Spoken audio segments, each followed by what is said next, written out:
Welcome to Next Chapter Living with Valarie.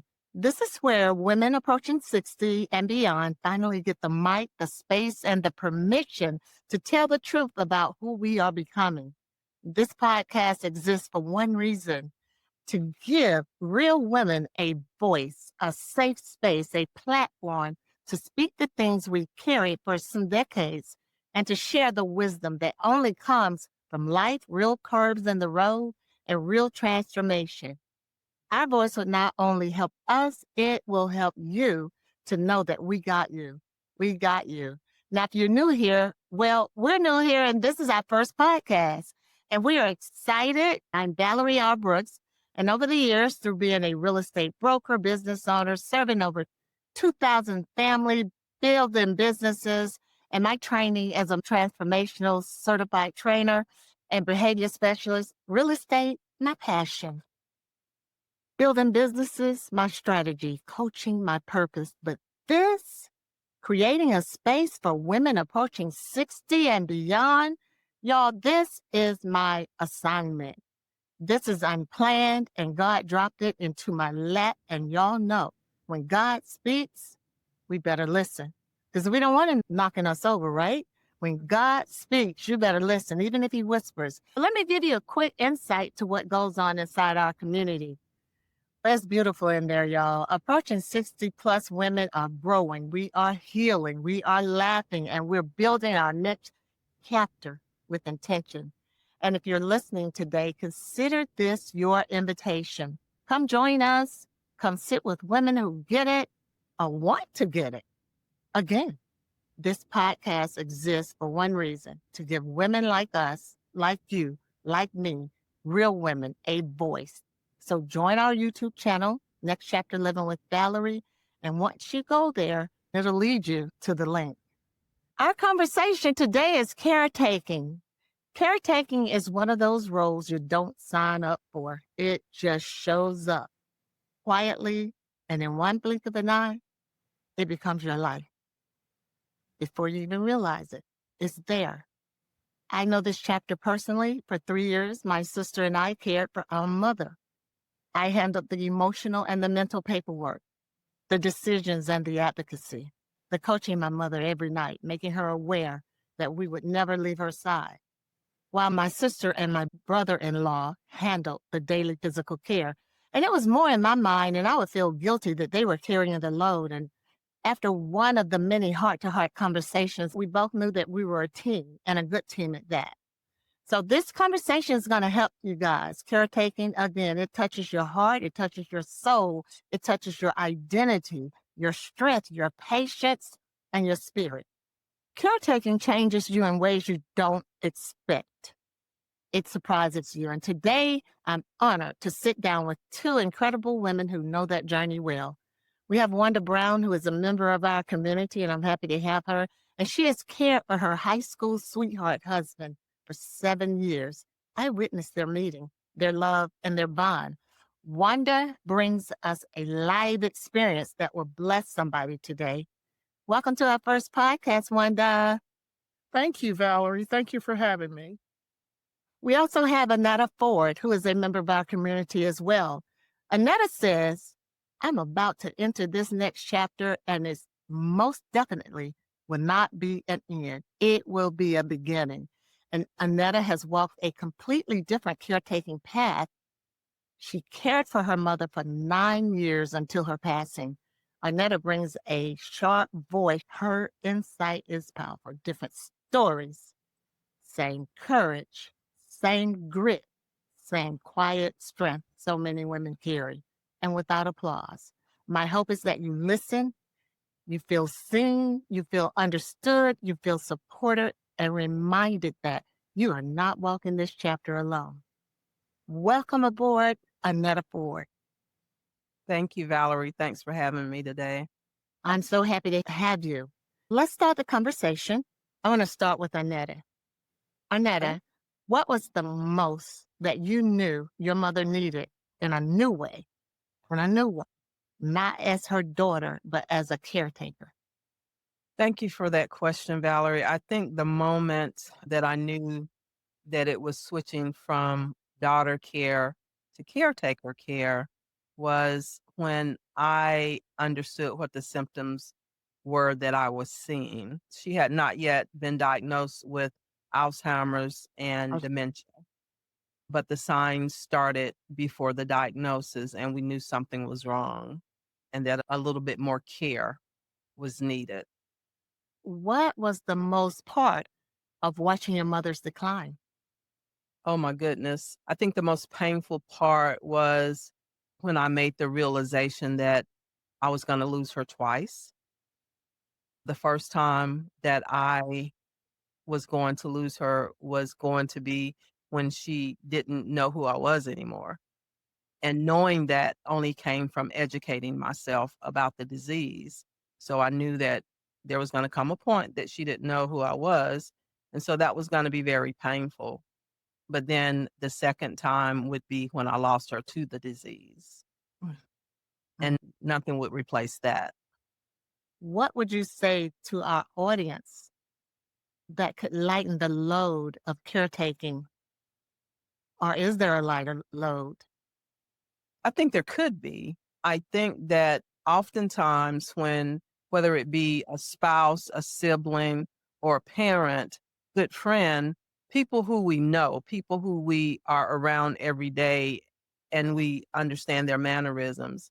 I think oftentimes we start to see these subtle changes Uh, in our mind. We go, no, that didn't happen. Yeah. And it goes on longer than it should, and that's exactly what happened with us. The first time was when my mother was leaving her house, coming to my house driving, and she forgot where she was going. Mm. We lived 10 minutes apart. And so it is dismissing those subtle signs. And I think that from the person who is attached to whoever that is, once we know that something is wrong, get it checked out. Get it checked out because that'll save the person and that will save you. So don't run away from it. Do not run away from it because, of course, it's something that you don't want to hear, but it doesn't necessarily mean that it's something bad. 'Cause it could be worse the longer that you wait. So knowledge is power. Clarity brings so much to the table. It brings so Absolutely. much to the table. Wanda, when did you first realize that you were not just a wife, but you were a caretaker? I think, Valerie, that it became apparent once my husband had his surgery and he had complications, and we realized that it was going to go in a totally different direction with rehab and getting him back on his feet. We had to learn to accept the unacceptable. And how are we going to get through this with therapy? We had to go to a lot of rehabs, and that really was when I realized that we were gonna have to our life had completely changed. We were fairly young.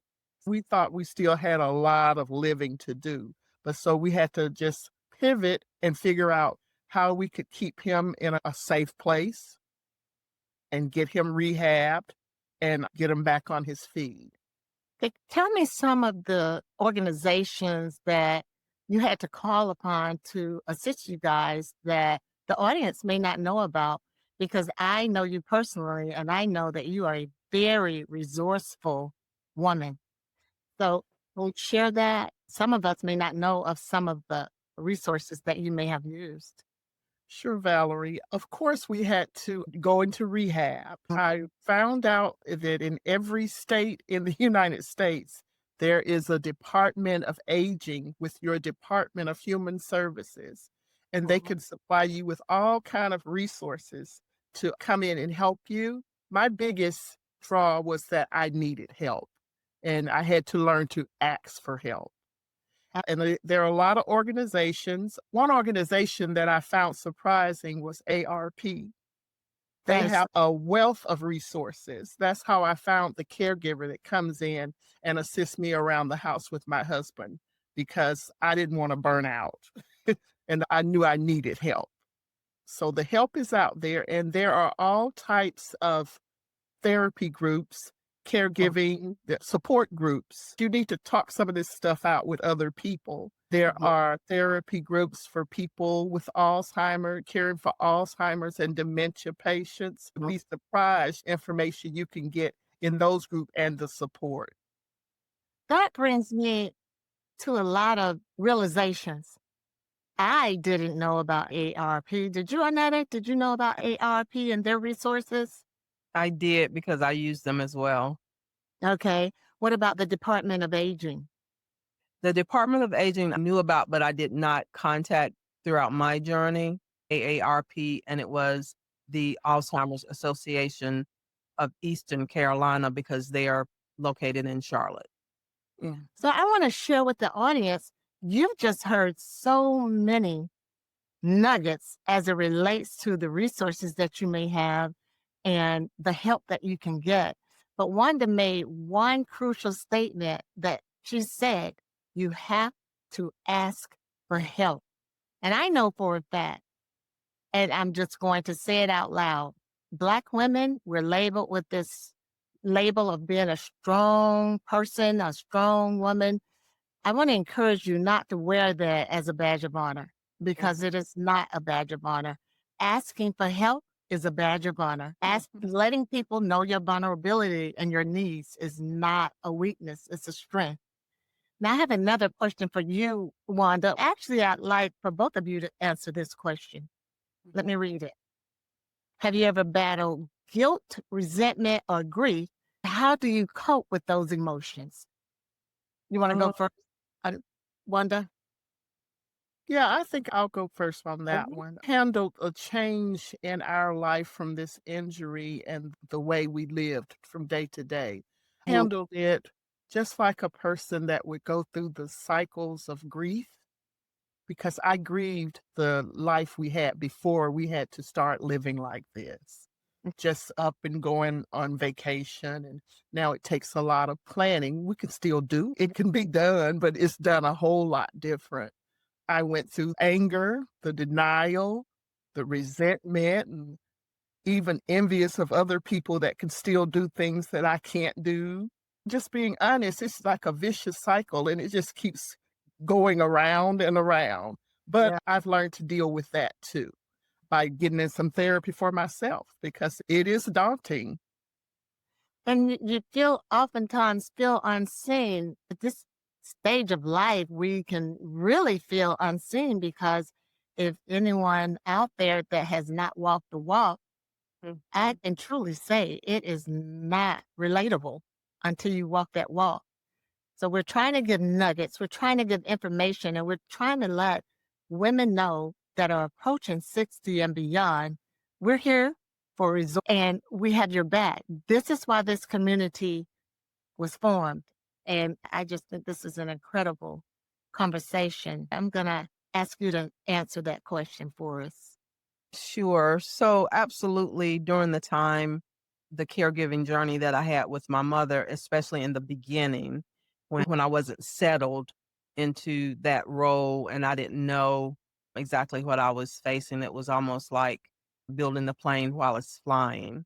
I was angry and I felt disjointed, but it was because I felt like I was sacrificing things that I shouldn't have had to. And I was having to cancel things that I wanted to do because when you're caring for someone who's ill, things come up at the spur of the moment and it's not their fault. Is you Mhm. have to handle it. So yes, I definitely had those feelings. And as Wanda said, I was grieving while caregiving because I was grieving my mother in her healthy state and she was no longer there.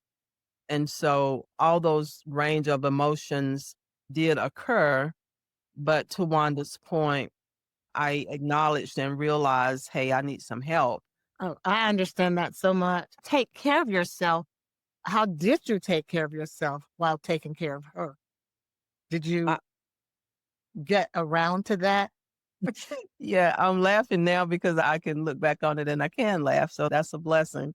For caregiving with my mother, there were two other siblings that Okay. are my brother and my sister. And so when we realized that this was a battle that we were going to have to fight until we were not fighting it any longer. We realized we needed to put things in place. And every weekend, mom, even in the state that she was in, every weekend she would come and stay with somebody for the whole weekend. So for me, I would pick her up after work on Friday. We would get her in the car. I would bring her here. I would call my neighbor, help get her out the car, and we would settle in for the weekend. But that gave each of us a time that we could decompress. It gave us a time that we could plan for things because we knew that wasn't our weekend. During the week, it was a little bit different because during the week you work, go to school, whatever you do, and it was just routine that everybody checked on everybody. But the Mhm. weekends those are our freedom times. And That- so knowing that it was my weekend, Okay. that planned for the times that I didn't, but it also allowed me to tell myself, these are the times that I have to be guiltless. I can't Mhm. carry that guilt because she's being taken care of, she's warm, she's safe, she's fed, and this is my time. And so So I had out loud for you and for those that are listening, it is okay to not feel guilty when you've done all you can do and you've put those things in place to help your loved one. If we don't take care of ourselves, then we can't help them. Caregiving is a situation where burnout is inevitable. It's going to happen. But the things that you can do along the way that can mitigate that just a little bit, that does help. a little is no more than nothing. Now, Wanda, Absolutely. you are going through caretaking as we speak. How did you find ways to take care of yourself? I have 2 adult daughters who demand that I take care of myself. Oh, They that is don't want me to burn out. I One example is, I think it was Easter. I've just mentioned in the presence of my daughter and my grown niece that it was a Broadway show that I wanted to see, and they kept that in mind. And on Mother's Day, they gave my sister and I wonderful. tickets, plane tickets, Broadway tickets. They make sure I get respite care. You had help. I had help as well. My sister and I worked as a team. Mhm. When you all address an only child, an only child that taking care of her mom or her dad. What Absolutely, because it happens all the time. I think Mhm, those are the times when you have to swallow your pride and ask for help mhm, sooner than you mhm, would have. There are organizations out here, especially community organizations, who mhm, will send someone for 4 hours, 2 hours, overnight, whatever it is that you need.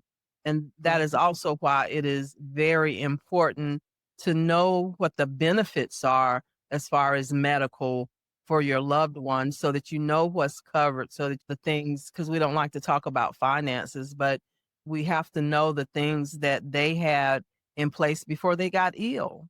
There are definitely benefits and organizations that can partner with you as the caregiver to help you on that journey, to give you that downtime that you will so need. There were many times that I had to talk to my sister and my brother-in-law because they were the primary physical caregivers. And I was in the process of hiring CNAs around the clock. I Oh, found she was still doing a lot of the work because in her mind, no one's going to take care of her mom the way that she takes care of her Mhm. mom. We had to work on that Yeah. and get therapy to assist with that. Wanda, I heard you mention that you received therapy as well. Talk a little bit about that. Your sister and I had that in common. I would Hmm. have a caregiver to come in, and I'm hovering like a helicopter to make sure she's doing it the way that I would do it. They're trained to take care of your loved ones. And I had some good ones. They would like, Miss Wanda, don't you just want to go to the mall? And they would put me out of my own house so they could take care of Paul.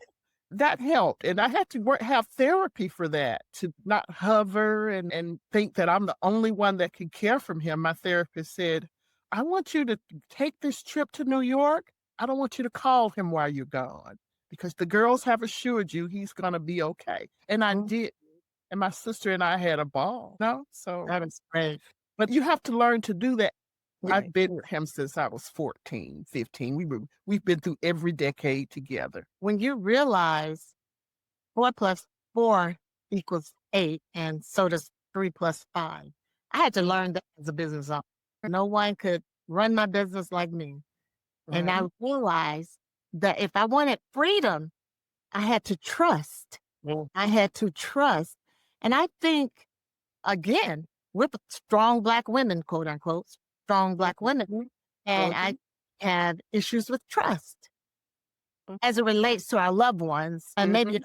we're talking about caretaking today. And how did you work with that? And the delegation, the l- letting loose of what you deem is your Mm. responsibility. You're doing better, not trusting. How did you work with that? Two quick things about that. The first thing is we as people are so under the conception that caregiving means we're giving care to someone else. Mm, Caregiving means that it's a both and. We are caring for someone else, but we have to care for ourselves as well. I love that.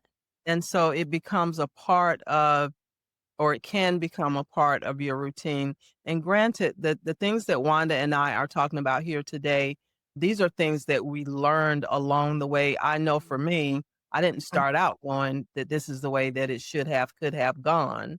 Mhm. But in terms of letting go, I did therapy also. My faith is strong, and sometimes that didn't feel like enough. Also, because I had siblings, when they said they had it, I trusted that they had it and that she was gonna be okay. Mhm. So that I had to abide by that.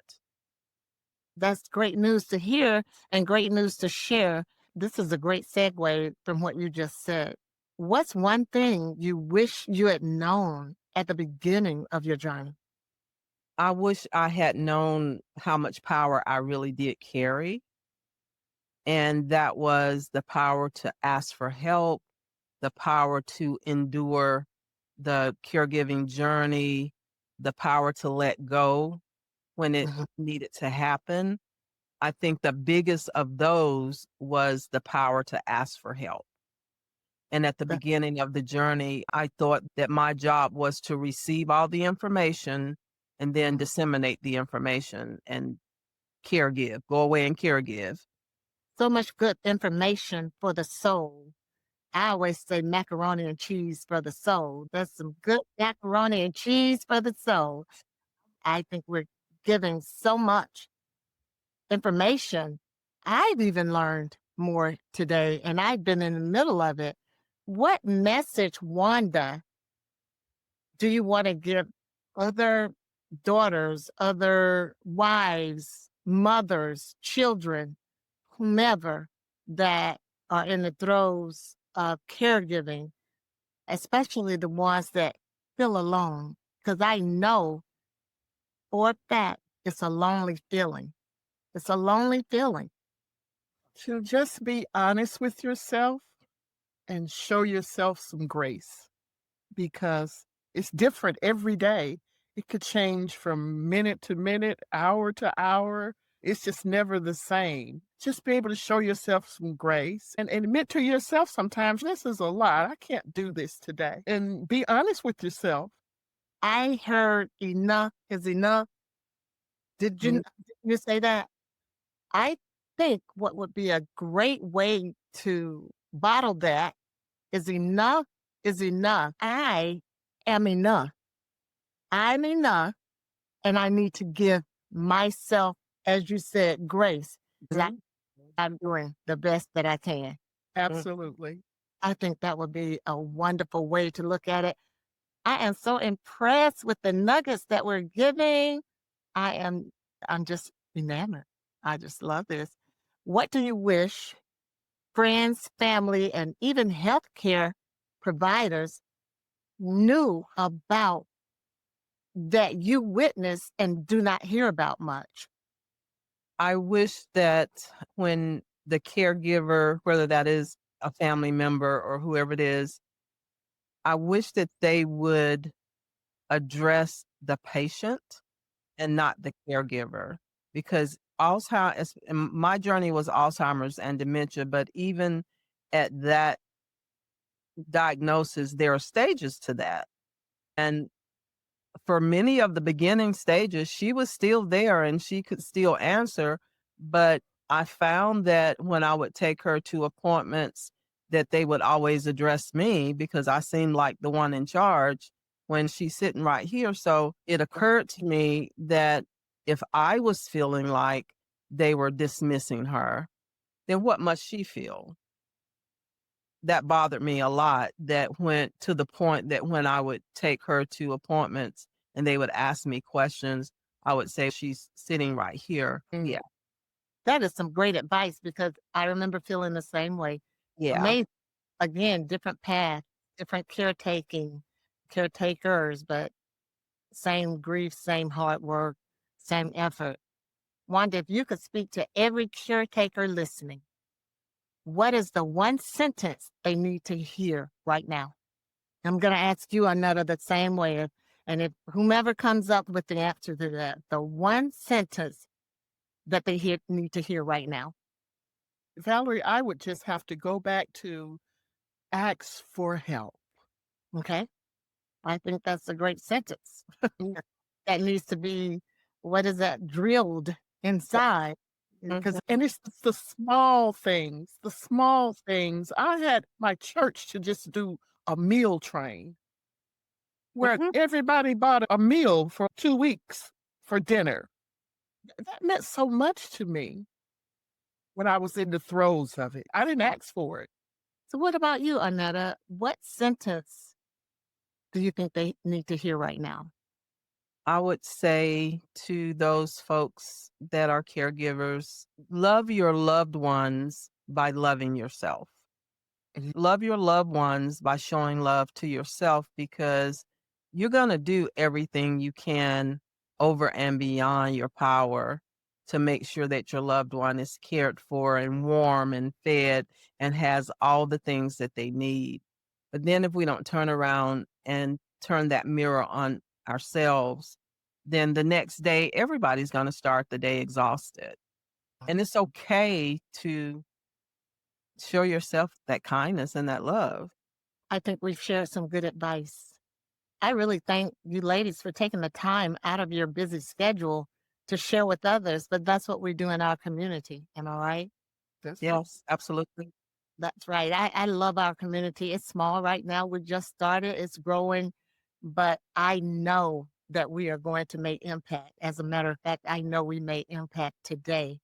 So I do want to share with anyone that's looking, that's caretaking, and I don't want to take away anything from the men that are caretaking. That would be a good series because Oh, there are great. that are out here caretaking.